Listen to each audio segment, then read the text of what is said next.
From turning their backs on pros to swinging at absolutely nothing, these are the dumbest moments in boxing history. And if dumb had a face, believe me, this would be it. Braulio Rodriguez is a true example of what not to do inside a boxing ring. He acted like an idiot and got a well-deserved beating for it from Garcia. Seriously, I would be pissed as a trainer if I saw my fighter doing these dumb, ridiculous things. What a punk. James Butler was a coward, and he couldn't get him during the fight, so he punched him right there. Not gonna lie, it's a very dumb move from a boxer of his standard. So obviously, he found himself in hot water, getting nabbed and found guilty of assault. He had to get cozy with the iron bars for a bit. This one decision wasted his career, but perhaps the saddest part is that Richard was actually going to hug him. Now for the most awesome double knockout for you. What an unbelievable turnaround that was. The whole stadium got on their feet, and it seemed like both guys had killed each other. I think the best part is that the referees start counting for both without a flinch, like this would happen in every fight. Good thing the other guy lifted right at 5, because the referee would have no clue how to count after that. Moving on. That must have been quite embarrassing for him. Let's hope he doesn't beat himself over it too much. But the question here for the boxing world is that if he were to knock himself out, would he get one win and one loss simultaneously in one fight? It's quite unbelievable that this guy managed to defend his heavyweight championship title on 3 occasions. Guess he knew who his real enemy was. Now for this very rare event that happened at the end of one of the most spectacular fights of the decade. If the fight had gone on, Taylor would have still been crowned the champ by unanimous decision, but fate had other plans. The ref, Richard Steele, decided to hit pause with just 2 seconds left on the clock and hand the victory to Chavez. Taylor's team was like, hold up, that's not fair. Meh, fair schmear. Here's Broner, who endured a rough night, facing defeat, bruises, humiliation, knockdowns, and even some unconventional tactics, all in one eventful evening. The crowd was delighted when Maidana returned the favor with some electrifying punches and an air hump. Yet Adrian Broner is essentially what would happen if someone had taught Kevin Hart to box instead of letting him just be the comedian he is. Now that is probably the most pathetic walk of shame I've ever seen. The punch-drunk look on his face? Absolutely priceless. I bet you've seen nothing like this before. Literally one of the moments where the phrase, "I don't get paid enough to do this," can be applied. Or maybe he just remembered that he forgot to unplug his hairdryer. He looked into that man's eye and saw something he wasn't ready to face. He sensed the danger. He knew he wasn't ready for it. It's hard to decide whether this was the dumbest decision or the smartest decision in a boxing ring. Our boy Guerfi here seems to be a big fan of the WWE star Jake the Snake Roberts. While these moves don't seem that dumb in WWE, in a boxing ring, it's a real disgrace.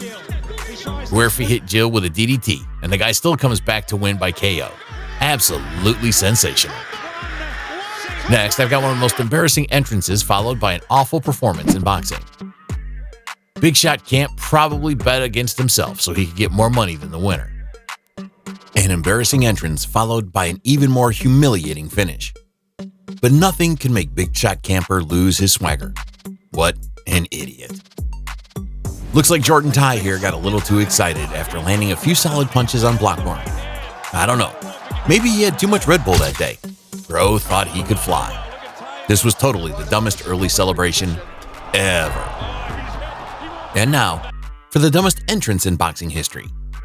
Of course, I'm going to present you Uzi. Only if he had practiced for this dance in his bedroom, he would have been saved from the embarrassment, but he did give a show to the crowd. Yeah, the entrance was actually longer than the fight. The only way to stop Uzi is to give him a movie contract. What a character. Does this guy see something we can't? Maybe he didn't sleep well the night before the fight. But damn, he did give his everything to that punch. His opponent's a lucky guy. I mean, he probably would have been dead if that had landed. Caleb knocked out his opponent, and that's how he decided to celebrate. Like it was some kind of video game celebration. Kinda cold. The ref was like, no, dude, he's still alive, plus, don't dig the ring, we need it for future fights. Now, check this. In an attempt to show that he isn't hurt, Miranda lowered his hands and banged on his chest like an ape. But while Miranda was clowning in the middle of the ring, his opponent took advantage and knocked him out. I don't know how this guy made it to such a level with that attitude. attitude. Speaking of attitude, Bellew here seems to have a similar problem. Throughout the fight, he was constantly taunting Usyk. But what did he know about taunting a 100-kilogram Ukrainian? Don't you just love seeing Flash people get KTFO?